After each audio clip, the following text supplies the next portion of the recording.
Welcome to South Beach Sessions. I'm excited about this one because I've watched this man's career from afar, and it seems like it's recently blossomed as if it's an overnight success story. But I think it goes back 15 years, maybe more, of grinding work. And I can't believe Stavros Halkias with us here. I don't know if I put a Latin flair on that instead of Greek. It works, pronunciation-wise. It has been really fun and funny to watch you become a tastemaker.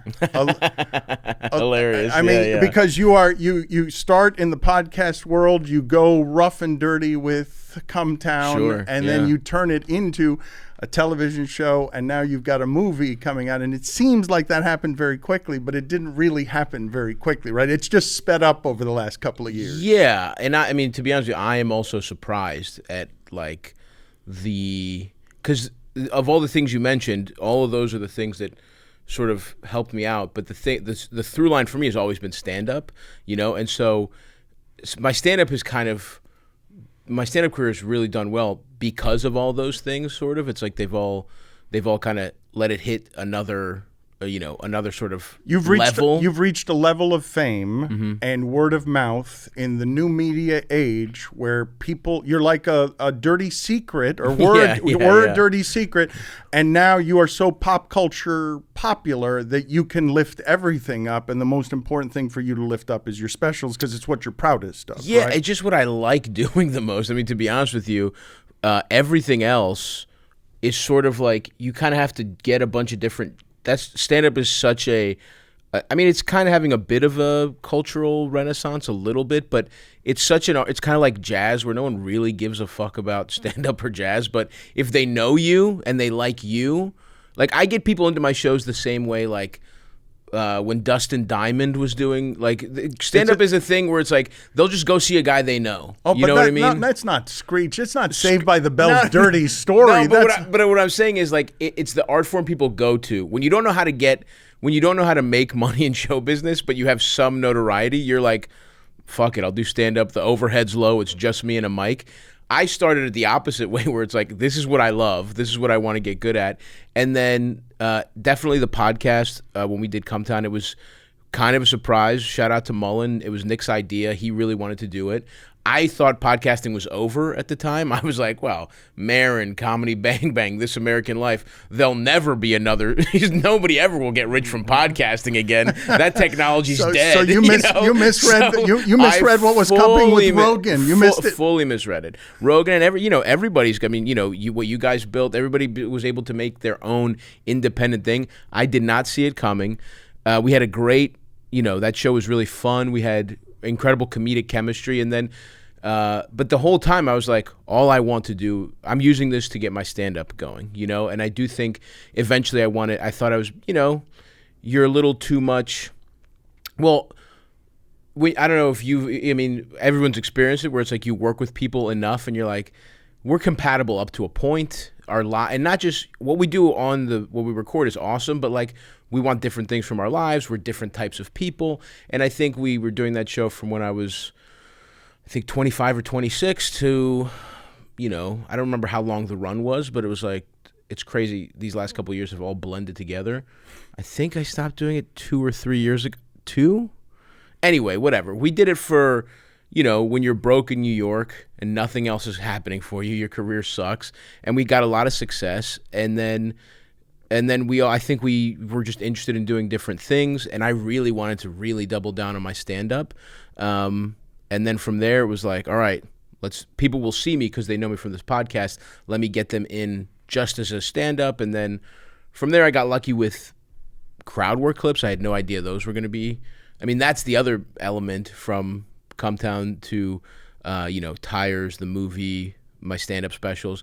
The thing that's missing there is those clips, which weirdly might have done more than anything in a weird way, which is still hard for me to wrap my head around because I don't, I like doing crowd work in the way that I want to connect to the audience, but I don't see it as I see it as one of the lowest parts of stand-up, and more, it's one of those things that you should be good at it, which means you understand what's going on, but once you get pretty good at it, it's kind of easy, and it's not as hard or as rewarding, I think, as like But a you're well-crafted surprised joke. that is where you landed. What are you doing there? Are you thinking my stand-up is, I honor it more, it is more of a crafted thing, Right. that I take great care with the writing, the syllable count, the rhythms, the music Yes. of it. And what you guys are liking is the sloppiest form of this, which is, I've been doing this since high school, Yeah. where I know how to go back and forth with a heckler, but it's just all you're doing is making social media come to life there, aren't you? People being clever in front of people. Yeah. People love that, and you're very good at it. Thank you. Yeah, and I think there is. I understand the feeling of like something spontaneous happening. That is exciting, right? Like it is cool. I get that it's cool to see something happen. We all experience something in that moment in a way that even a well-written joke, you might laugh at it, but I wrote that at home, and I've been sculpting that forever. I know that's going to work. Yeah. That's not the high wire of impromptu live. Exactly. And I get why people really like it.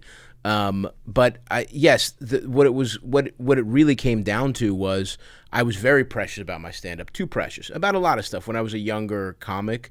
Maybe even the reason I didn't want to originally podcast, because I was like, people don't need to see me.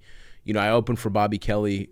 He was kind of like my comedy dad, him and Tom Papa, and I was always nervous to do his podcast, where I was like, this isn't what I want. I want to be on stage, and I was too precious, I think. And essentially what happened was I really want to put out, I was going to do a half-hour special. On 2020, I had, March and May of 2020 were going to be big for me. I was going to do like an international tour. I was going to go to England. I was going to go to Europe. And then it looked like I was going to get a Comedy Central half hour. I was going to film in New Orleans. And so I was really excited about, obviously the pandemic happens, none of that happens. But a special that you had prepared how long for, that you're about to head Right. into, it's your most precious form. For sure. It takes This is how you- people are going to know me. They don't know me as a stand-up. They know me as the guy from Cumtown, the second guy from Cumtown, basically. And I was like, this half-hour and I grew up watching half-hour specials. That's one of the ways that I got into comedy. Obviously, early SNL, my comedy heroes are, Adam Sandler, Chris Farley, Will Ferrell, and then as I got older, Danny McBride, the Apatow guys, all those guys. But one thing that really got me into stand-up was I loved all those movies, but Comedy Central just reran half hours constantly. And I watched them to the point where it did feel like a really big thing. It felt like, wow, this is being a comedian. And, I do this job now. I know that was like, did not change almost anyone's life, getting that half hour. But for me at the time when I was, this is 2020. I'm trying to do some math here. I have 31. feels like Arrival, does it not? Like yes, exactly. When you've been exactly, and all my friends who got it was like, whoa, he got the half hour, buddy. But you're working how long for that moment? That is 10, more than 10 years. Yeah, I started doing stand-up when I was 19. Okay, but whatever the work 11 of that years. So the work on that particular special is more than a year, yes? Oh yeah, that half hour was like all the good material I had from when I started doing stand-up. Okay, so a decade. What yeah. this moment means to you is I've arrived at my dreams. This is the only thing I've ever cared about, getting to one of these. Yes. And then pandemic happens, and that goes out the window, obviously. And I'm as depressed like everybody else, whatever.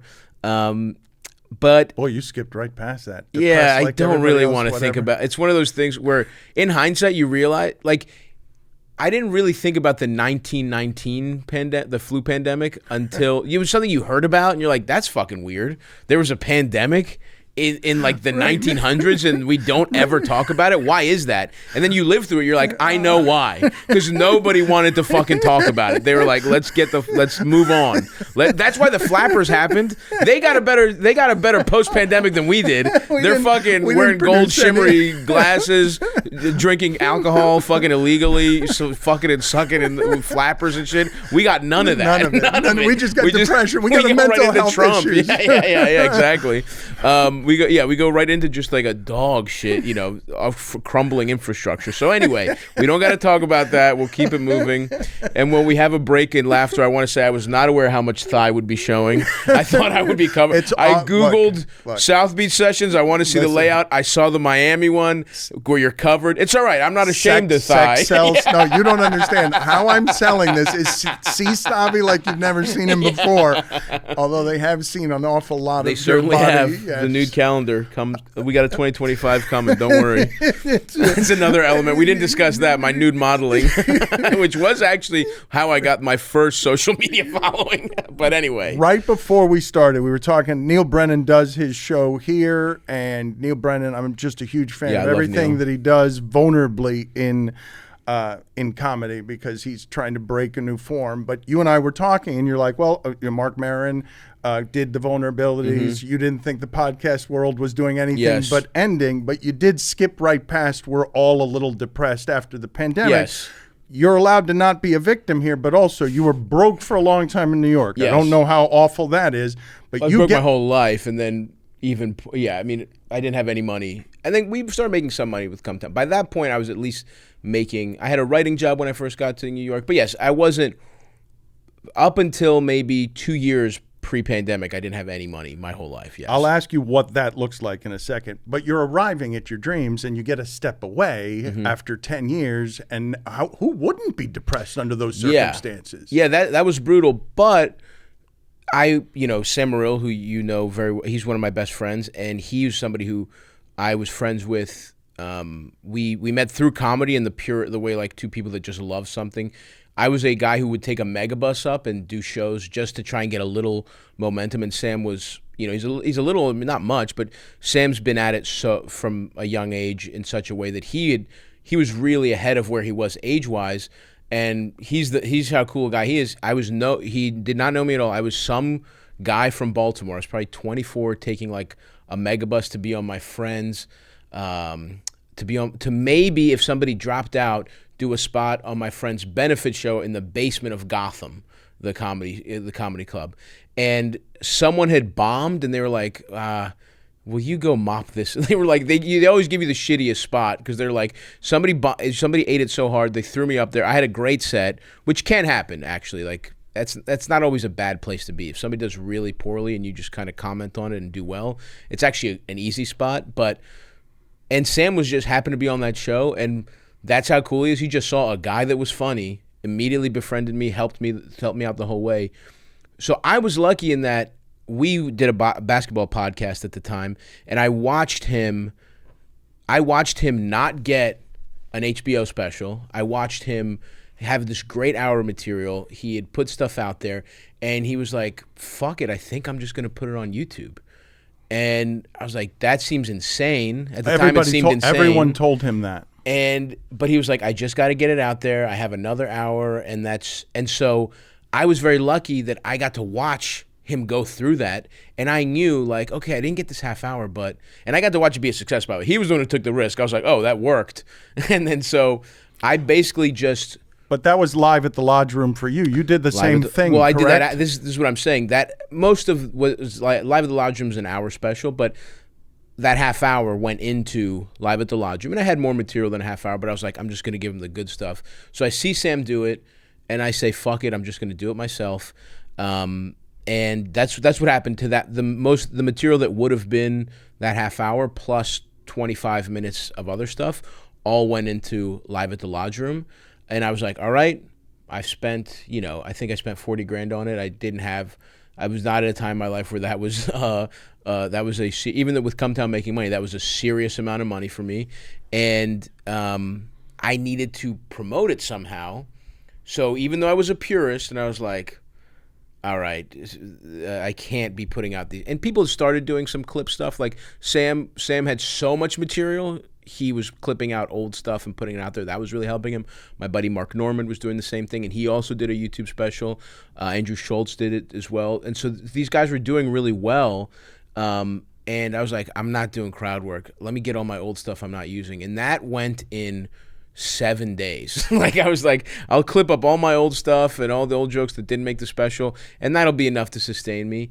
Went so quick that because I had been preparing for that half-hour special for about a year, I was, again, embarrassingly nerdy about comedy, like the way athletes, and I'm a big Ravens fan, like the Ed Reed would watch film and just inhale it and look at everything and know everything. I would be like that about my shitty dick jokes, from a young age. So I taped everything going into that half-hour special, and most of it was useless because it was just the same shit over and over again. But I would do crowd work in the beginning of every show just to kind of it almost feels like you're your own opening act, where you're like, let's disarm everybody, let's get them to understand that I'm not just a robot telling jokes. And that was something in my progression as a comedian, to go from just set up punchline to, yes, you have to have tight writing, but you also have to be a person. And so I would just go up there and just, with never thinking this would ever see the light of day, I did a little crowd work here and there, and if something popped up in the middle of a show, I would do it.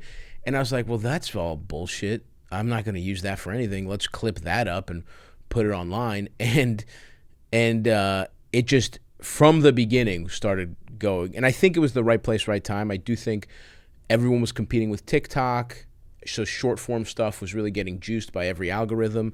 And I am good at it. I don't take. Oh, like but a you hack approach to saw your popularity take off like a lit fuse. You saw a different way to a different economy than because.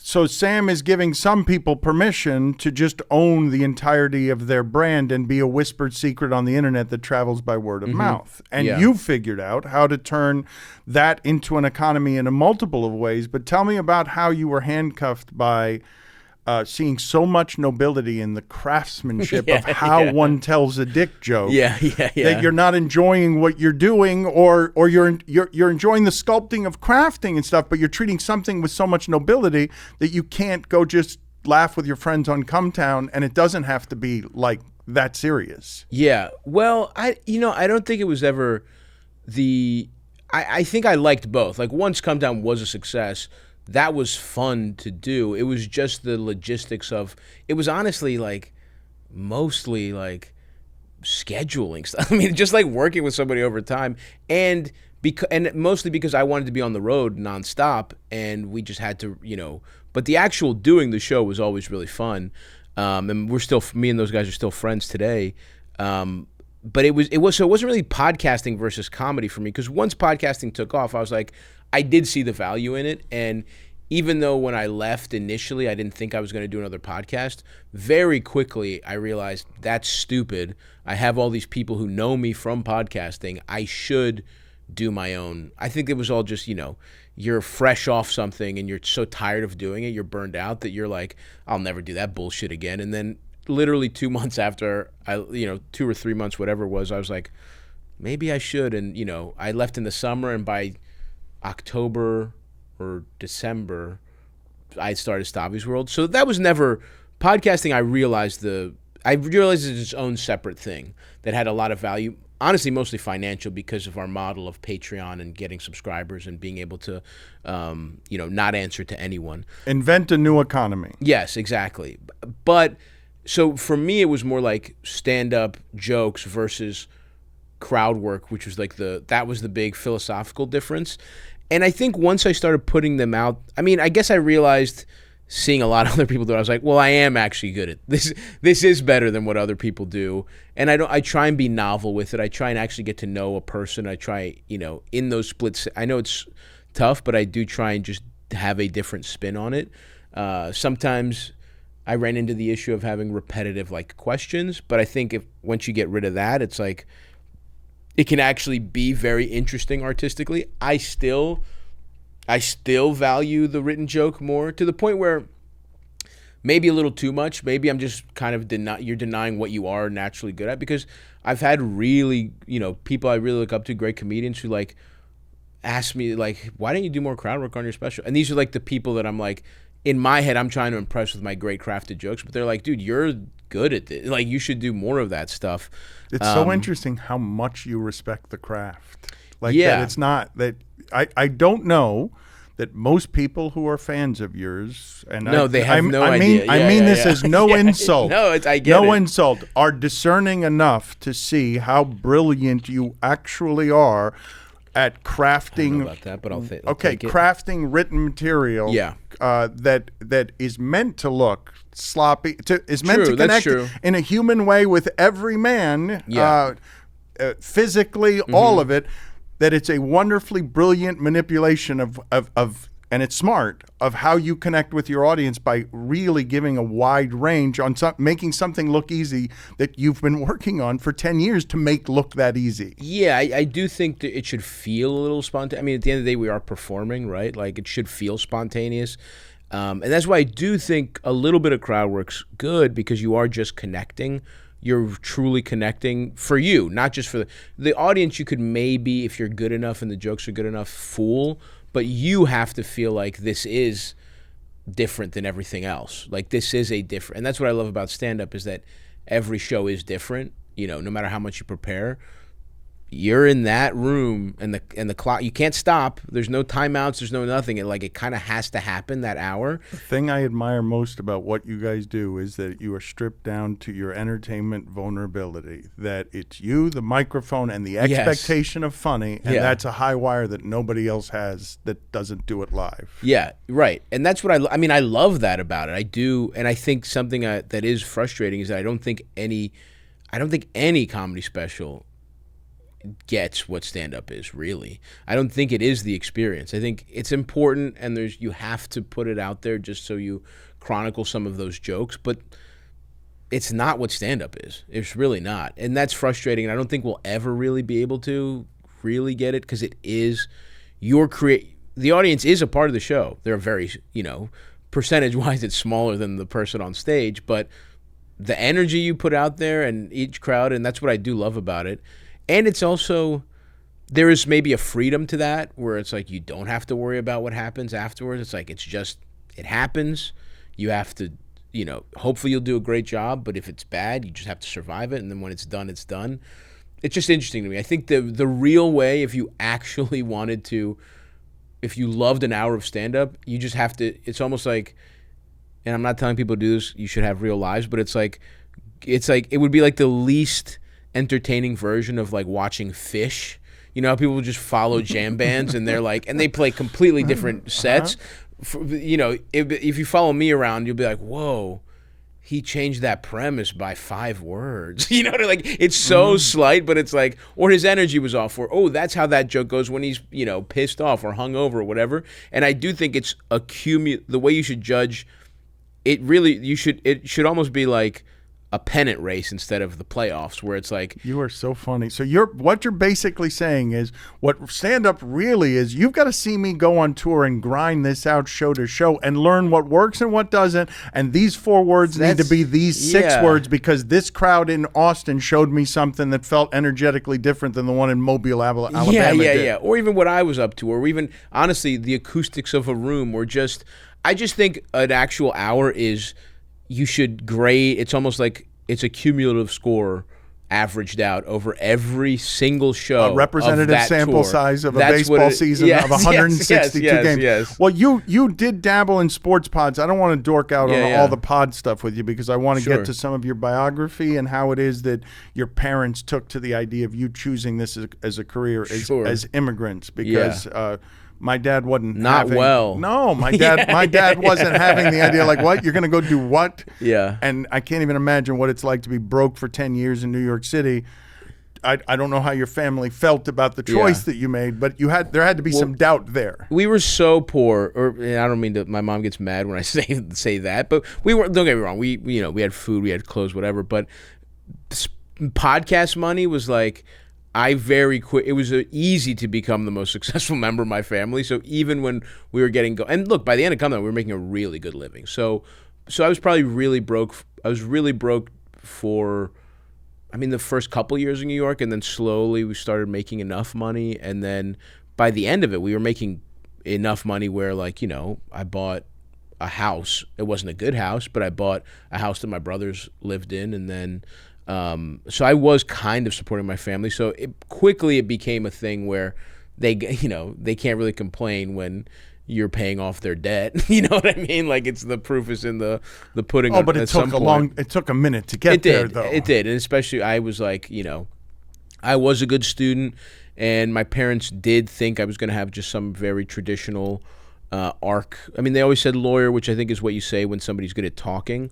But I think they were expecting me to just have a pretty traditional, get a good job, pay off our debts kind of thing, and we got to it eventually in a different direction. I want to get to how it is that they shaped you, but it just in one more podcast type question because of how much it helped you in what is the new economy in comedy, where you have the respect of all the other comedians, it seems like, and there are about 20 of you who go back and forth on each other's pods, and that's what young people are really embracing. You decide with Sam to do Pod Don't Lie. Yep. One of two sports things you've gone into, because you also worked with MSG for a while, right? Yes. So tell me about what you were trying to do there, where that sports are interesting you, and you're like, is there, because I've always thought that comedy doesn't do enough in the sports realm, that all of ESPN and Fox are ripe for programming that's funny, and somehow none of them do funny programming, and it's weird to me. I think you're right. I want to do Pod Don't Lie. So Sam got a show, People Talking Sports, with MSG, and there was no writing staff. It was him, our buddy Anthony DeVito, who's really funny, and I ended up being basically the only. Anthony was the head writer, and I was the only staff writer. And the money was less than what it should have been for.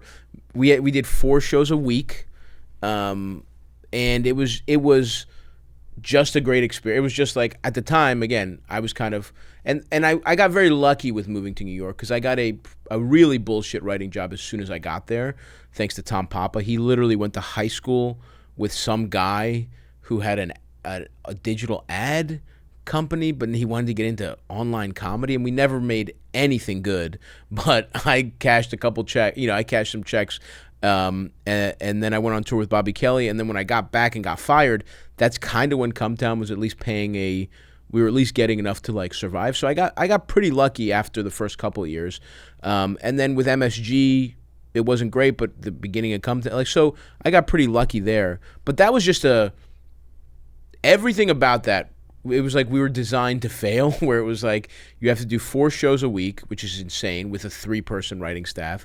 Our writing sessions were literally, we'd go over the headlines on a phone, and we had maybe we would scribble, and we would sit in the producer's office for 45 minutes and be like, all right, that's pretty good. I mean, Sam would have to interview people, and the only reason I bring all of it up is because both of you in other ways as craftsmen, professionals, seem to be largely adult, but when it comes to sports, the both of you seem like you're between toddler and 7 years old. And so when Sam is courtside at Knicks games, and when you're doing the stuff you're doing with the Ravens, I can imagine you two calling each other and being like, what the fuck is happening in our lives? It's crazy, yeah. I love sports. It's a funny thing that you grow up playing sports your entire life, and then you're just, it's gone. It's completely gone. And not that fandom fully replaced that. I think it's a different thing. I mean, the reason we're little kids, I think, is because that is what fandom allows you to do. You get to just be immature. You get to plug back into your earliest sports memories, and it's tribal. It's it's truly the jersey color. It's you don't have to think. You get to be the dumbest version of yourself when you watch a sports game. And I think that's between 70 and 80% of the appeal. It's being able to turn your brain, and the other 20% is chicken wings. You know what I mean? It's just a great time. But yes, it has to it's be insane. It has to be so weird to you to be in the equivalent of a chicken wings commercial with Santino as a representative of Baltimore football, because you have gotten a skyrocket fame that allows you to be like, wait a minute, I'm in whose skybox? Why? Yeah. I did watch that crushing defeat to the Chiefs in one of the nicest boxes at M&T Bank. It was crazy. Yes, that's surreal to me. That's another thing of most of my career is shit that I just never. The stuff that's changed my life is stuff that I never really thought about. Truly, stand-up, which I really care about, has done the least for me directly than everything else. That's funny. And this I basically just started doing a Ravens character because it was a parody, but it was also what I thought. Like, it's like it's also you as an 8-year-old listening to sports radio. Yes. You are summoning the child in you, the adult in you, the funny adult in you is going and summoning your 8-year-old sports fan and giving him a comedian's volume. Yeah, and filtering it through the like white trash I grew up around, like the hilarious characters that so you can make fun of where you're from at the same time too. All the kids that I would play like pickup football, touch football with, and like they grow up and you're able to just make fun of where you're from. No one is offended by this impersonation in Baltimore. They all recognize it's real. him. They know that guy. You are Daniel Day-Lewis in character. You are unimpeachable as an actor because you've got the voice down so good. The voice and just and then it's just a fun. And I just started making fun of. I would do. When some big story happened, or I used to do that character actually for just out of football. I used to do my friends, Wham City Comedy. My friends who were in this collective, a very alternative, they're artists that would do some comedy, and they would have like weird comedy shows. And sometimes I did that character doing stand up, and some of it ended up being actually going into that first special, a couple lines from it. But that was just a guy I liked doing. And then when the Ravens started, when some big thing would happen, or even if it was just like AFC North stuff. I remember I did a video when who was it? I'm blanking on his name. He's awesome on the Browns. He hit Mason Rudolph in the head with a helmet. Oh, Myles Garrett. Myles Garrett. That was fun. Or like I would just respond to stuff that would happen, or even just do character things. And then as the Ravens, I kind of fell back in love with the Ravens when we drafted Lamar, and when we had gotten into those seasons where we were just underachieving so hard, where I just I couldn't understand why we weren't doing more for Lamar, and as a frustrated fan, I was like, and so I would just make videos making fun of Greg Roman, and I would just shit on the Ravens for losing. You would just be a fan. You would just be the most outsized, turn it up to 1,000 fan. And I wouldn't, and I just, the videos did well, and then I went on Pardon My Take. They have a huge football. Those guys kind of really set a lot of like a big portion of the culture of how we watch football, and I love those guys, and the show's so funny. And they asked me about it, and I think a clip from there went viral, and from then it was like every video I did of that got a little more attention, and then I started doing it every week, kind of organically. Oh, but I thought what you came on with us one time in the middle of that and just like called Colin Cowherd out on some of the dog whistle race stuff that he does. Sure. No, that was such cool range. Like you and Sam would have grown into doing such a good sports radio show. I think we would have. If that's like the path that you guys had decided that we you definitely wanted to could have, and we both love hoops. I mean, that's what it came down to. Is that so our friendship started because he just kind of I was a fan of his already because I was such a nerd in the weeds that it was like I watched every like Conan set and every so how many of you are there? Are there 25 of you connected there from the place where you dork out the way that Jay Leno can watch anyone stand up and say, here's what was happening here, here's what was happening here, because you're really studying the craft. How many of you are there in the comedy world that can talk about it with the kind of depth that you and Sam could, for example? Who's to say? I mean, there's a handful of us in New York.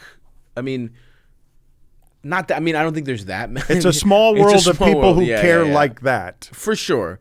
Well, yes, you have to hit like kind of it's kind of a slim Venn diagram, but there's also more. Sometimes it really just comes down to being a good comic. It's not really success necessarily. Like there's plenty of people that. Most people don't know most comics, but there's a lot of comedians I like to, and part of what's kind of sad about being on the road so much, because I've been touring, is that I really want to spend time in New York City with, and even younger, like I've met some younger comics that it's funny to be, I'm 35, I've been doing stand-up since I was 19. It's like 16 years. You're a veteran now. I feel like an old guy. I did a show in Brooklyn, and it was like these kids were 22, and I remember being a 22-year-old who was like nervous around a guy who had a Comedy Central half hour, and I was like, whoa, this is fucking weird. I feel like the old guy, which, I just felt like I'm an adult this year. I think stand-up's like that, where you feel like a child your whole life. But kind of what I'm sad about is like, I'll talk about it. I honestly will talk about it with anybody that if I look at your act and I think you're funny, I will talk stand-up with you. I prefer doing that.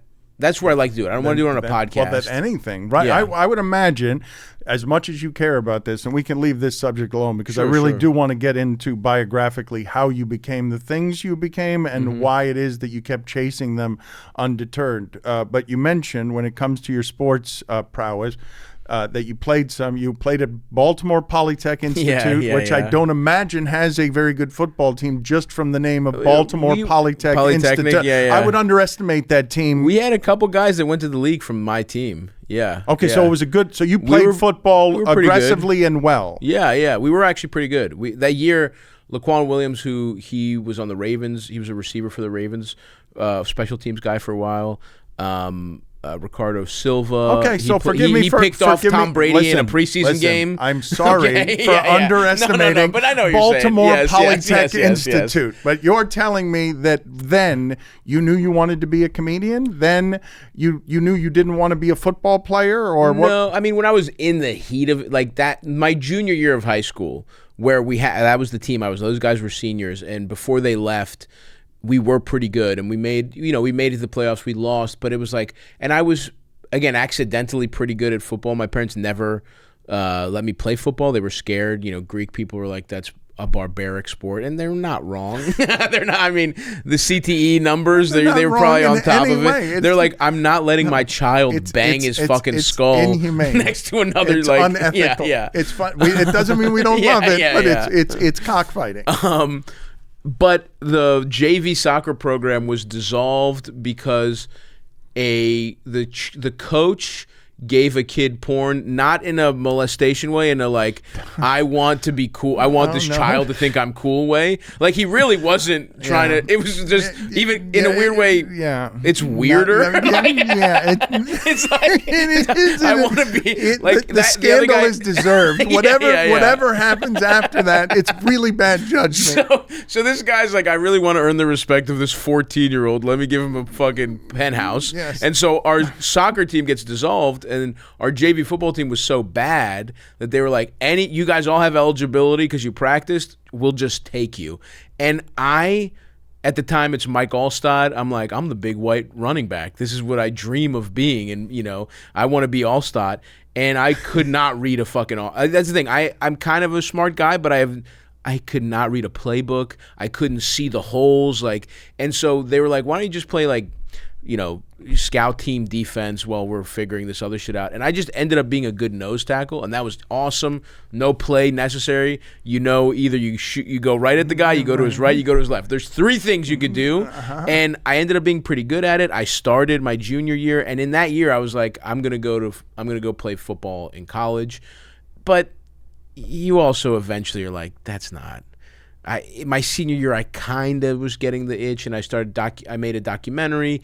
My mom got me a Mac. That was a huge thing, and I made a documentary about the Greek junta in 1967. And I also had those political like my senior year. I was like, I didn't know really what I wanted to do. I had this creative streak, and always in the back of my head, I was like, you want to do stand-up. You're just too much of a coward to tell your immigrant family that you want to do this. So my junior year, I was like, I'm destined for the league, Sure. And then my senior year, they fired the coach I really liked, and they brought in a real hard ass, and I just didn't go. I was like, I'm not fucking running sprints. What the fuck? I'm not doing this bullshit. Our coach he wasn't a great coach, but he was a player's coach. And I got really fat. I got a telemarketing job next to a Wendy's. Oh, no. It was like the junior bacon cheeseburger it's so good. ruined my athletic prowess. I could kill a Wendy's. So there was a lot going for me to abandon my athletic dreams, and then I got into, I started learning how to like edit video and do all this other shit. And so I was like, I'm not doing this shit. And I was going to school. I also, at the time when you're a kid, I just wanted to get out of my parents' house, so I had to get a scholarship. That was the only way I could not live at home. If I wanted to go to I could have gone to community college or maybe like a really a really shitty local school, which you could argue ended up going to UMBC, which up until Fairleigh Dickinson, those pieces of shit, we were the only 16 seed to beat. I mean, we got to enjoy that for 2 years. I know. Okay, that's so fucked Fairleigh up. Dickinson didn't need the side swipe. No, they did. No. All UMBC had was that we were the 16 seed. Right. I enjoyed that for 2 years, and it doesn't happen the entirety of the NCAA. That's right. You got to enjoy it for 2 years. It was such bullshit. Fuck them. And so they stripped me even having a trivia. I mean, it's kind of cool still, but it ain't as cool as the only 16 seed to do it. You left though. I went before there, you yeah. were, you left before you were finished. At that point, you knew, like, you left a few credits short of graduation, right? Yes. So what's happening there? You already know clearly, I'm going to be a stand-up comic. There's nothing for me in classes that's going to help me be a stand-up comic. Yeah, what happened was I got a scholarship that allowed me to live in dorms, and that's all I wanted. I ended up losing it for a year because I got caught smoking weed in those dorms, but whatever, it's not, that's neither here nor there. That was a depressing year to get everything you want and then have to go move back home, go back to your childhood bedroom for a year. But anyway, I had gotten what I wanted out of it, and I started doing stand-up the winter break of my freshman year. I knew I liked it. I stopped because of all that immigrant guilt, and I think also I felt guilty getting caught smoking weed, and I was like, you are ashamed to your family at this point, are you not? Like I'm teetering on the edge. Still, again, the bar's so low that not yet. Okay, but it's drugs and comedy. Yeah, and he can't stay in school. Yes, and what kind of immigrant son is this? He's a bum. He's not. Well, he's smart and he's talented, but he's not going to do anything with it. I was but I kept through all that. I maintained a 4.0. Because it was like history. I was good at that stuff, and so I always had I knew my salvation was always kind of like my grades, where my parents at the end, as long as I kept those up, couldn't really tell me shit. So I kept those up, but as I went on, I started therapy. I started going to therapy at the school's, the school's health center. They were like people that were, I guess, getting their PhD or graduate degree. You're in college and you're going to examine therapy in college?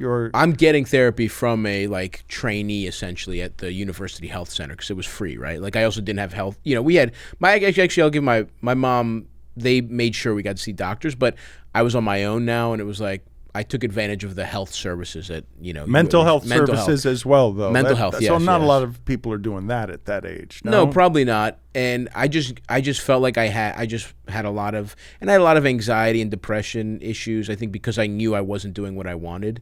I had this little brief taste of being an open mic comedian. I was the happiest I ever was, and then I felt guilty. Oh wow! And quit and focused on school, and was like, I have to be serious. Oh wow! So you are what's legitimately happening with you is that you are depressed because somewhere deep inside of you, you're not actually following what is your intuitive calling. I think so, or I just didn't like fucking working. You know what I mean? I mean, that's the other aspect of it. Most setups suck in America. Most jobs are fucking atrocious, and they don't treat people well. And I do think I just knew that if I followed what my parents, I was like, let me quit what I want and do what my parents want. And that made me fucking depressed. And I started going to therapy, and this woman basically, it's so funny. I think she was a trainee. I think she probably violated her training to tell me to drop out and do stand-up comedy. This is what this therapist told me. But in any case, I spent a year basically trying to get over my... It was that clear, forgive me for interrupting you, to a training professional that you had to follow your heart, that you clearly wanted something so desperately that you had to stop doing everything else and go chase the thing that you were going to be maniacal about. And of course, you spent a year or more depressed because of the soul sucking of must I be a coward and do what my immigrant parents wish? Right. And boy, am I lucky my parents had no money or anything to dangle. It was kind of an easy decision because it wasn't like, no, you can't follow your dreams. You have to be the CEO of our successful company. It was like, no, you can't follow your dreams. You have to bail us out in a way we want you to instead of the way you want you to, Right. you know? So there was like, it was an easy, sometimes I wonder like what would have happened if I had that classic, like, you have to get a job at your dad's company thing. I don't know. I still think I want to give myself credit. I would do my own thing. But yeah, so after that. But if I may, how did this happen for you? Because I want to get to the after that. But in my family, when it came to exiles, not immigrants, my father wanted me to go the engineering path. And if I'd done that, I would have been a very unhappy engineer. And it was my mother that won that fight. In your case, you're just adult enough in college to go get the mental health you need and tell your parents, nah, man, you don't have anything better for me. I'm gonna chase my dreams. I think it was a little bit of that. I mean, my mom wanted me to get a regular. My mom, it wasn't that it was. She just believed in me. I had that classic, like, my mom just still to this day, no matter what, she thinks I am not hitting my. Even now, she's like, well, you're like, my mom, God bless her, thought. It was like, I think she literally used this phrase, which I laughed in her face when she said it. When I told her I wanted to do comedy, she was like, "You're depriving the world of your brain." I was like, "Mom, that is not what's happening here. I promise you, the world is going to be a-okay without a brain at the time that was never not high." By the way, I'm like, all right. 3 hours, don't smoke weed so you can have this talk with your mom. You know what I mean? Like, that's where she's catching me. And so she's such a sweet woman who always believed in me so much that for me it was just like, I guess I did always have a bit of a stubborn streak, an independent streak. And to my mom's credit, I don't graduate college because to me college was it was a way to not have to live at home. And I spend 6 months, you know, my lease is weird, and I spend 6 months with my buddies in our college house that, you know, even afterwards. And I'm doing some tutoring, some writing tutoring. I'm working at doing a desk job at a community college, whatever. And then when I get home, and then eventually the other guys are like, all right, well, this is fucking stupid. We're going to go get real jobs. This was a fun little, and I can't afford to live anywhere by myself. So I have to go back home. And my mom, to her credit, I got a paralegal job with no. This is what an upstanding law firm it was. Didn't check that I didn't have a degree, you know. And I think a year after I left, one of the partners shot himself in the head in the parking lot because he was embezzling money. Like, this is the kind of place. You know what I mean? Yes, understood. Like, just where the normal dark legal stuff happens. Yes, shouldn't have been. You're not qualified to be handling anybody's legal affairs at this age. And I'm not doing a horrible job. But and you're high all the time. I'm pretty stoned most of the time. I cut back a little bit now. I'm an adult. I'm 22 at this point. And so, but my mom, what I would do is I would go work that dumb job.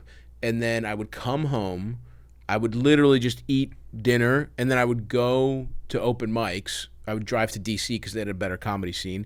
And my mom assumed when I said I want to do comedy, it meant I don't want to have a job. I want to be a bum. I want to get high with my friends. I want to, you know, whatever. I want to spend all my night in bars. And she wasn't fully wrong. I mean, that was a lifestyle that I was more interested in. But I also...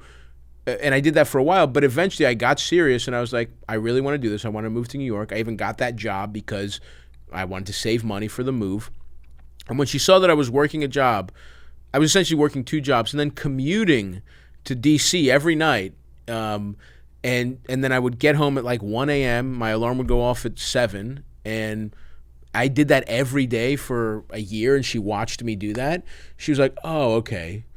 She was on board when he's not screwing around. Yeah, which is kind of cool, actually, because some people might say, like, you're putting all this effort into nothing. Like, put it into a real job and you'll actually have money within 2 years. But you were putting it into everything because you're choosing the thing that, like, you're depressed when you don't have it. Like, it makes you that happy to care about this thing. Yeah. I get that. It's funny because I look back at it, I'm like, I don't begrudge any parent who said, like, I look at what comedy is and how low the percentages are, and like, I did get insanely lucky. I understand that. I worked hard, don't get me wrong, but I get where a parent would come from. So that's why I do think it's very cool that my mom did believe in me to a delusional degree. She had the same kind of that which I needed. You need delusion to want to do something like this. And I gave her credit for that because once she saw that I was working, she was like, "Great, I'm on board." My dad didn't, but my mom, Well, what was that like? Because I know I'm rummaging around in this bin, but I would imagine that maybe the most of the people listening to this right now, and I'm being presumptuous in determining this about you, wouldn't really totally understand what it is like to disappoint immigrant parents. Sure. Who come from another land to make sure that you can have a better life. Right. And now you're telling them, like I told my dad I wanted to be a writer, and he's like, I fled communism, dude. So that you'd be an engineer and do something like that could make money so that no one would ever have to govern you again, because freedom is the thing that matters most. And my mom's chirping in the background, Gonzalo, you need to let him chase the things that will make him happy at life. And he's responsible enough that he'll figure out a way to do it there. But can you explain to people how, when you're saying I'm too much of a coward, right, to go against my parents, you're in high school still. So this is how you become comedy helps you become an adult here. Sure, it did. I mean, which is hilarious. And again, I would love a supercut next to what we're the solemnity with which we're discussing this, and the material I was doing when I was 19 was like, I'm so fucking fat I can't wipe my ass. I mean, that was one of my jokes. I mean, this is what my parents were right. That's the hard thing here, is that it led to this, but it's like, this is so funny that we're discussing. No, solemnity is the perfect comedic work you just slapped me across the face with. Yes, I'm discussing the art of your incredibly about busting fast and you know what I mean? It's like, and having diarrhea. And we're like, now what I've really was made that you like? A comic genius. I'm interviewing you like James Lipton would interview somebody. But I mean, it was true that was very difficult, and I think your parents just have. I was relatively young, and I don't know. Guilt is a huge issue for it was really the only tool my parents had, and they used it. My dad big on the guilt, and it's exactly that. It's like, I left my country for you, all saying that to you from a little kid, and I don't want, and my dad did not, he at least presented like he didn't want to be here. He at least, I think shit was going bad for him, and he knew that his one narrative out to himself is, I got trapped here, I didn't want to be here. I take umbrage with that. We've had our discussions, whatever, me and my dad. We didn't have a great relationship where we're rebuilding it now, and we're on good terms, but I obviously I think he handled it wrong. I think you should never put that at the feet of your 8-year-old kids about your life choices that you fucked up. But from a little kid, I was a little heavy for an 8-year-old. Dad, don't really need all of your immigrant sacrifices. I'm 8. It's like, I didn't fucking want to be here, and so. And so that was, and it's just because he's broke. Is it just because he imagined having a freer life? It wasn't even that. I think he would talk about his obligations all the time. He would talk about he's not near his family, how he doesn't get to see his mom. Oh wow! Dad. So what you're eating is the resentment of being responsible for you makes for a smaller life than the one that he could have without you. Exact, 100%. Yeah, that one stings for a kid. And that's why that's all, and that's powerful. That's so powerful that it was not. It was never about a plus minus list. Like, should I listen to my dad or should I would? If you went down the pros and cons, there's no pros to listening to my dad. But it's all just, it's like, how they say that when they train elephants in the circus, you have to tie them up tight as babies, and they struggle and they can't leave the thing. And then when they're adults, you just put a superficial rope and they think they're stuck to it. That's what it felt like when it was like, I thought I had to listen. And then I just took a year of reflection, and I'm like, why? I got to this I studied hard. I got here. I did all this shit. I've had every goal I've had. I've figured it out at a young age. And again, that's youthful, hubris too. You need a lot. You need hubris, and you need, like I said, delusion to want to do something like this. But it worked out, and I eventually got over it. And then I had a lot of resentment that he behaved that way. But then you also realize he's a fucking human being. His life was not easy.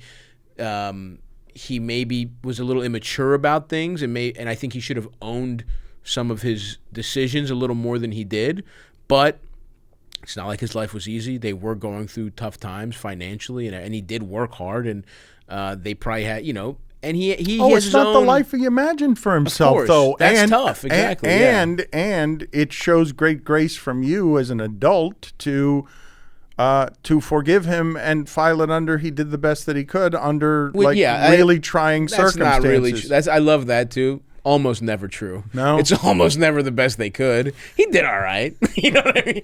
I can think of a couple things. Okay, you know what I mean? But still, all right. But you're meeting. My point is that you're choosing to meet him in a forgiving place, so that you don't eat the resentment of having a bad relationship with your dad. Like what needed repair there for you, and what did you do actively to get to repair? Because would he have done the things necessary for repair if he's an old school immigrant Greek dad? I think there's a little bit on his part. I mean, there was we just didn't talk for a while, and then it was like slowly, life just happens, and people get married, and someone, my brother's gonna have a kid. I'm not gonna see my father at, the kid's baptism. You know what I mean? Like, you're gonna take this fight that we had when I was, in my 20s into my 40s. It just seemed immature on my part, and it also seems like that's it just time, and I think eventually time will, kind of softened him too. But is the fight in the 20s about this?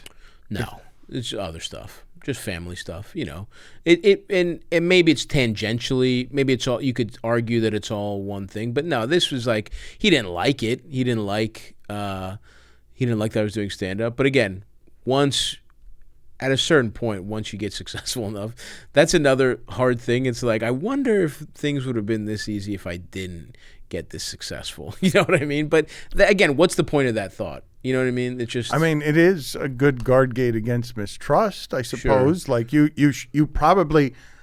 We were talking right before we started about Ta-Nehisi Coates, and just what Baltimore Polytechnic alum. Wherever it is, I don't know if he played football or not. Wherever it is that you see the real Baltimore that is in The Wire or in his work or in David Simon's work, and I imagine that you've experienced the real Baltimore, right? Yeah, I grew up in Baltimore City. Yeah. We were talking about Ta-Nehisi Coates did some seminal work.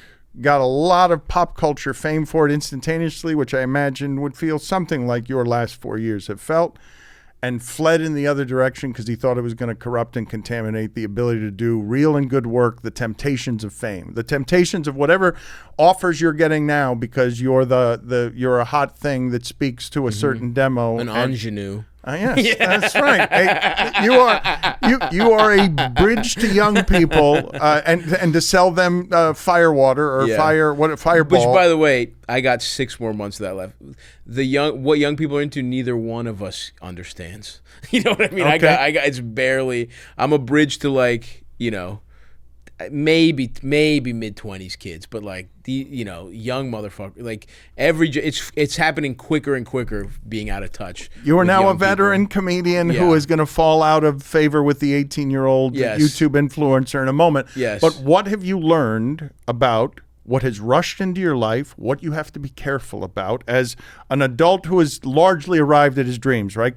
Beyond his dreams, I imagine, because if all you wanted was a special, and now you got a TV show on Netflix, and now you've got a movie out, my guess is you've wildly exceeded your dreams. Without question. Without question. All I wanted to do was be a touring headliner and, make a solid...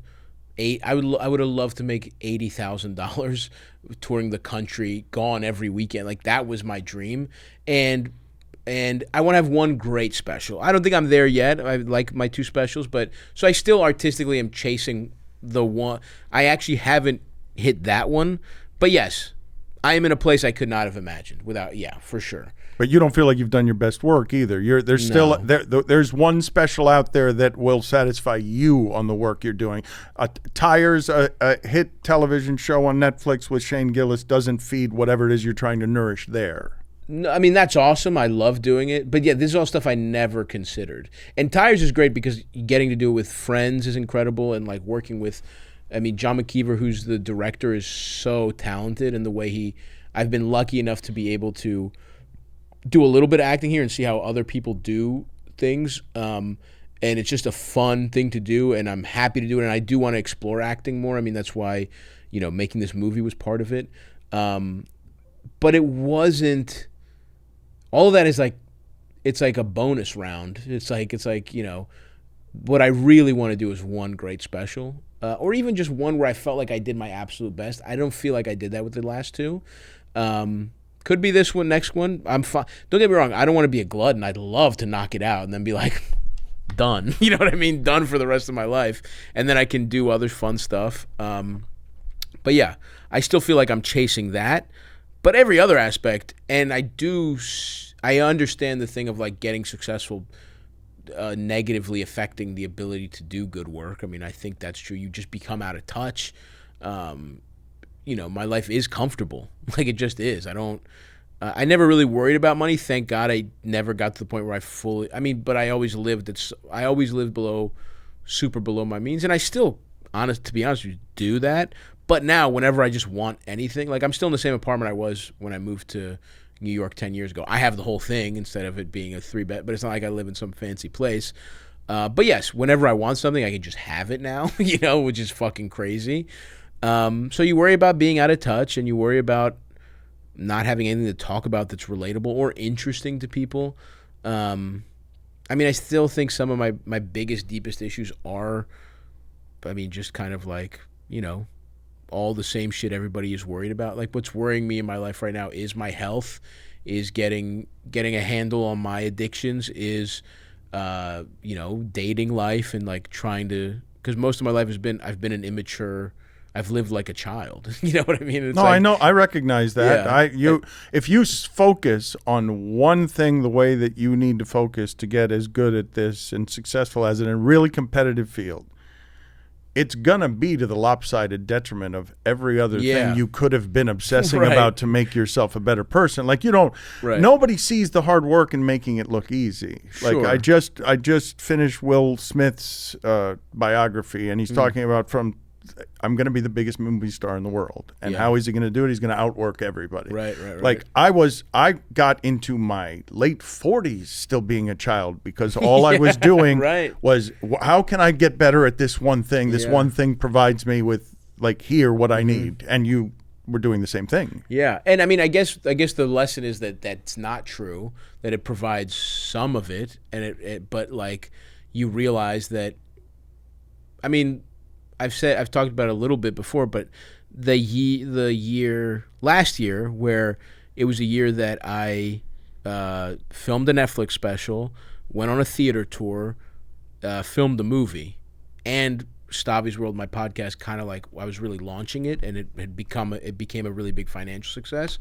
In that year, it was easily the worst year of my life emotionally. You know what I mean? It's like, I was not happy at all. It was and I was just like, wait, and I didn't really enjoy any of it. Like, I remember I sold out the Beacon Theater 3 times. Insane. Crazy. And I had friends who were at the after party, and they were like, let's go fucking celebrate. This is fucking incredible. And I was like, I can't. I have to get on a plane tomorrow and go promote my fucking Netflix special. And it was just like, all of that's awesome, but I just didn't get to just be a human being and like anything, and it also destroyed. I was just getting really fucked up, and I was eating like shit, and it really destroyed everything. And that was a moment for me where I was like, who gives a fuck about this stuff? It's cool, but we really got to dial back, and you can't be obsessed with success. Because in that year was like, holy fuck, they're letting me do this stuff? Stuff I never thought anybody was going to let me do, and I didn't think for a second. It was Jurassic Park, It's like, if you could, not if you should. You know what I mean? Wow. What an interesting thing, though, to realize that a remarkable amount of self-awareness in that. I would say I've lost my little brother. It's been a little more than a year. He's a painter and artist, and he loved doing it so much that I'm convinced that the cancer that ravaged him is that he was working 16 hours a day with paints and stuff that ends up eating him up, and enjoyed all of it because he was consuming all of it, and was sprinting 16 hours a day making things. In 1 year, you arrive at something that is beyond your wildest dreams. You're saying yes to everything, and you're unhappier than you've ever been. Yeah, I mean, it averaged out. I mean, I was maybe not than I've ever been, because there was some fucking tough. There were some perks too. It wasn't bad. It wasn't all bad, but I was fucking depressed as shit. Yeah, unhappier than I was when I was a broke open micer. That might have been when I was the happiest, because that's all it was about getting better at comedy. Unhappier than I was even in like maybe it rivaled that first year in New York, where you go from being the big fish in the small pond, and then you're so broke because I don't even have my day job anymore, and you're living in New York is hard, and you don't even have friends. You're not dating. New York broke, dude. Yeah. Yeah, it's tough. I mean, I don't know what tough. New York broke it's unpleasant, but you're looking up at the mountain too. You're like, holy fuck, I have to climb this thing. No chance. No chance. Hopeless, doubtful. Like, how do I get to there? But hard enough that all the things you got weren't what you thought you want, because there was an emptiness in not having someone to share it with, not living a life that tests relationships so that you can grow and get better, and like share a life with somebody around your insecurities, where your eating is or your vices are, or wherever it is you eat to comfort, the way I've eaten to comfort all my life. Oh yeah. Yeah, that's exactly. I mean, that was it. It was like, and you also realize there's no one is going to stop this but me. No one stops you from getting opportunity. Like, once you start making people money, I mean, not to get all about capitalism and everything here, but it's like, once you become a commodity that is making people a lot of money. So interesting. It's like you saw the hook. The hook got into you, and it's like they'll ring me dry for 5 years. They would, and I don't want to say that. I mean, I have a great relationship with my agent, Mike Criscola, who actually I do feel care. Like, it wasn't like that classic, come on, kid, let's get it, let's get you up. But certainly the machine will work you. Once you're in it, it's not just a positive. It's like, you're in it because you sell tickets.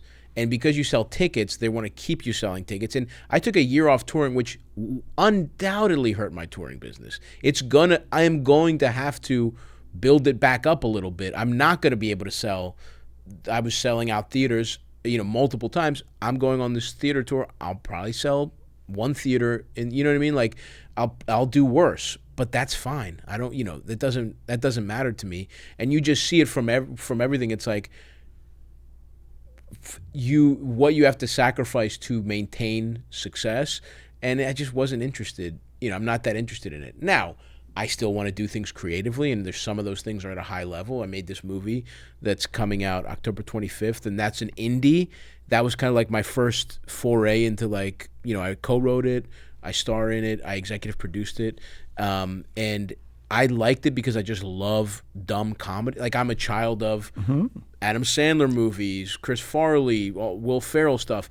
I love that, and I don't think we're making enough comedies. Like, I should tell the people, Let's Start a Cult is the name of the movie, and it is the project that involves both his writing and his needs and wants to be an actor and try to stretch himself creatively, coming out of any number of opportunities you could have had to pour your time into, as you back away from opportunities and say, no, I want to do this. This is a project that matters to me. Well, I did it. Well, to be honest with you, I did it in that year. It's done, right? Okay. It wasn't. Okay. But it is.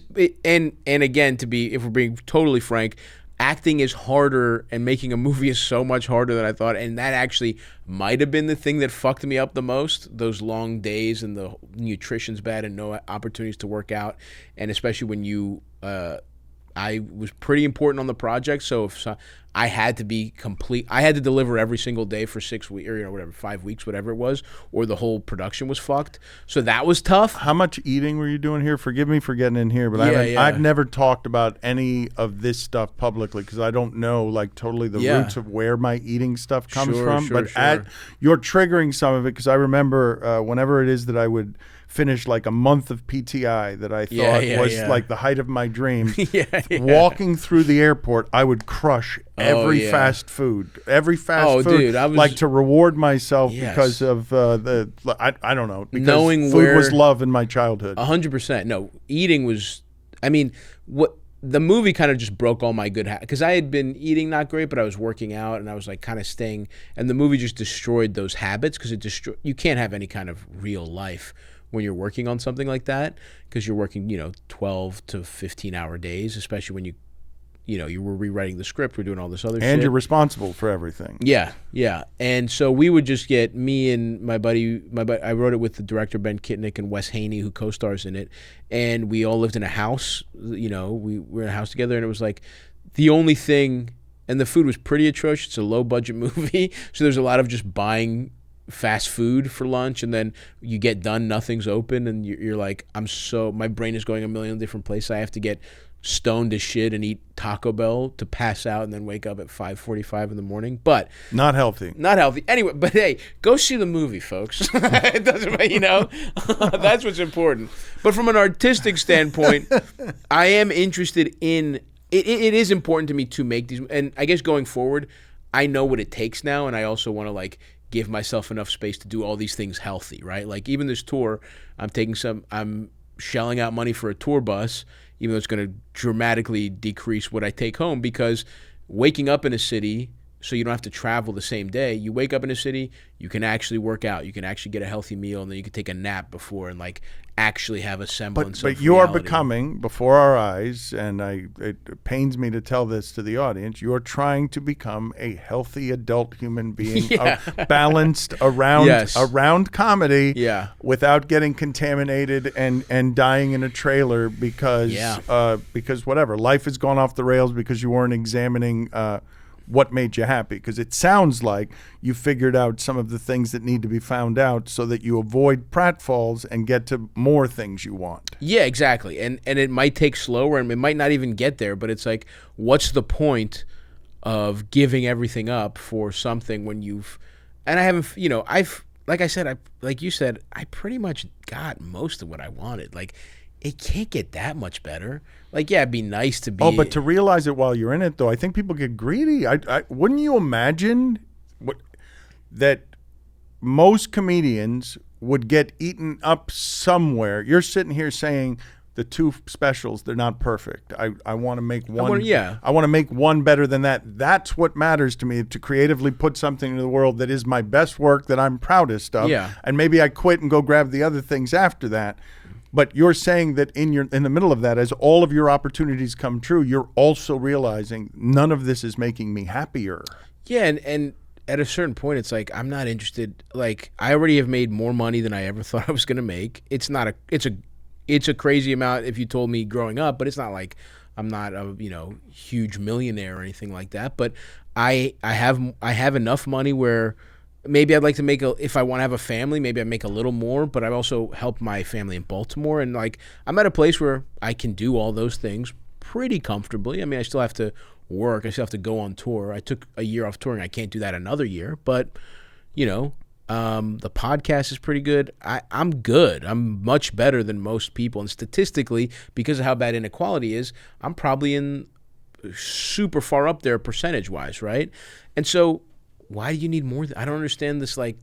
People are greedy. No, but I mean, they are. Success. We're in Hollywood. The entire. I just don't get it. I honestly, how fleeting it is. What more? What they write? People write more articles about me. I get to go. I don't give a fuck about that stuff. I don't being more dinners are interrupted because people recognize me from something. None of that stuff is positive. More parties with famous people. More good seats at Ravens games. Yeah, listen, but that's the thing. I got good seats at Ravens games, right? I love the Ravens. I'll do whatever. I love that organization. I've been a fan since they came to town. But why? I don't want to be more famous. I don't want to be fame. I guess fame is bad. It feels like you gotta fuck. It's like working in a mine or some shit, or in a fucking in a nuclear power plant where you have to put a suit over it to do your work. That's kind of how I feel about it. Where it's don't let this bullshit affect you. You're just a guy, and you don't let this stuff go to your head. And just the opportunities to make stuff I like. I loved making Let's Start a Cult. As hard as it was, I loved it. I thank Dark Sky, the production company, for taking a chance on, at the time my career wasn't even going good when they let us write the script. But I got creative control over that, and the only limitation was the production company didn't have that much money, right? So we made a really cheap, the movie cost less than $1 million, which I know is a bunch of money, but for a movie that shoots for 5 weeks with a bunch of locations and shit, kind of crazy. And so all that's I why want, the food was no good. That's why the food was tough. The last day we had some kind of like, they were making shit up. The shit that doesn't, they were like, it's Szechuan flounder. It's like, that's not, I've had Chinese food my whole life. I've never seen that anywhere. I've never seen that on any menu. Breaded flounder fillets in a weird red sauce. You guys are up to something here. I know it. But the old fish is where we were at. It was tough from earlier in the week. It was very tough. Yeah.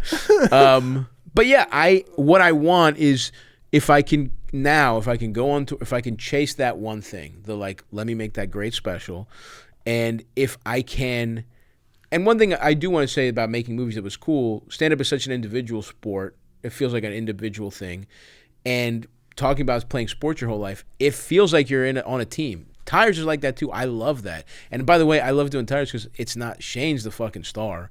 Like Steve directs it, or Steve's the star. McKeever's the director. Like, I get to come in. I get to fucking be a guy who comes in and just like, I get to be the microwave scorer. That's fun. Yeah. You know what I mean? I get to be Lou. I get to be sixth man of the year. You get to use all of your physical strengths. Yeah.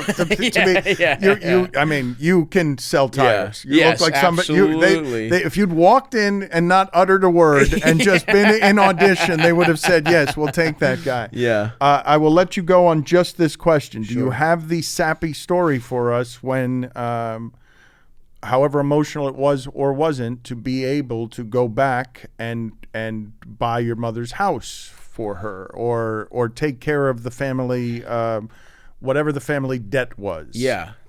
Honestly, it wasn't, I mean, it was sappy in that the debt was first and the house was later, but I paid my mom's debt off. And what was really sad, and is an indictment of American society, is that I saw the amount of money that had been hanging over my mom's head. And but it was not, like, I was able to take care of this when, it was just the podcast. I was not even a huge touring act. And so I looked at the amount of money that was like ruled my mother's life. It was not unsubstantial, but it wasn't fucking. And now it's like I'm in a lucky enough place where, I can make that amount of money in like a weekend of shows or whatever. But still, it was like, it fucking pissed me off, because it was like, I knew how hard she worked. I knew how, like, this wasn't somebody who was fucking lazy. And it was like, dude, I don't know, like maybe something like 10 grand, right? Which is still a lot. I get it is a lot of money, but it's like, to have crushed her for over, I mean, this was something she worried about debt forever. And it was just, paying it off felt great. It just felt great knowing that, and it just feels good knowing that if there's ever an emergency, because that was always what was scary. It was like, my parents were able to, they could keep things on the rails, but it's like, if something happens, and thankfully nothing too crazy happened as we were growing up, but it feels good now as my parents are getting older. And a health calamity, something that can't be insured, car accident, something. Or whatever. Yeah. I just can't believe that, and I can't believe that what you're feeling in that moment, instead of happiness, joy, satisfaction, anything earned, what you're feeling is how crushing it is to be an immigrant in this country, and give it everything, and be drowning under $10,000 in debt. Yeah, and not just an immigrant. I mean, just inequality in America is so crazy. It's like there's a lot of traps that people can fall into and work hard as shit. And then these are some of the people that, people claim that are lazy, whatever. And it's like, it's just hard when you get into credit card debt or whatever debt early on, and some of it probably was from a medical. I mean, my dad had some like health issues growing up, and so yeah. I mean, I was happy obviously, but I was more angry because I was angry for my mom and how much stress she had to like put out, and then you get into like, comedians don't deserve this. like right. I shouldn't be. How the fuck have we gotten to the point where it's like a podcaster. Yeah. America's principles are all upside down, Stavvy. Your success is an indictment of everything happening in the world. That your talent would be rewarded and would create a system of haves and have-nots. As your immigrant parents slaved to create a better life for themselves. My mom worked so much harder than me. Yes. It's not even close. America's stupid. It's not even close how much harder my mom and so many people like her work. We laugh at the clowns and we give them money. And the immigrants are buried under debt and horror and the resentment of their children for not letting them live their dreams. That's right. And now I have to, if I do have a family, I have to make sure it's not some fucking prick rich kid. Yeah, I gotta get less successful before having a family. A spoiled, undisciplined slob is what you're gonna make. You can't have one of those. The name of the movie is Let's Start a Cult. It almost broke him. It created. I was trying to treat it as a celebratory tale. You're like, it's what almost killed me. But in that year. It is. But that it's both, right? That's what you learn is that like some of the shit you love will almost kill you, and that year did almost kill me. It's like make sure it doesn't, and go to the next one. You know what I mean? The next time I make a movie, it will be real wisdom in the idea that pain you could treat it as growth to know the things in life that will make you happy, which are not a bombardment of saying yes to every last fame opportunity. Absolutely. Thank you for the vulnerability, sir. Of course. Thanks for having me. Yeah. Hell yeah.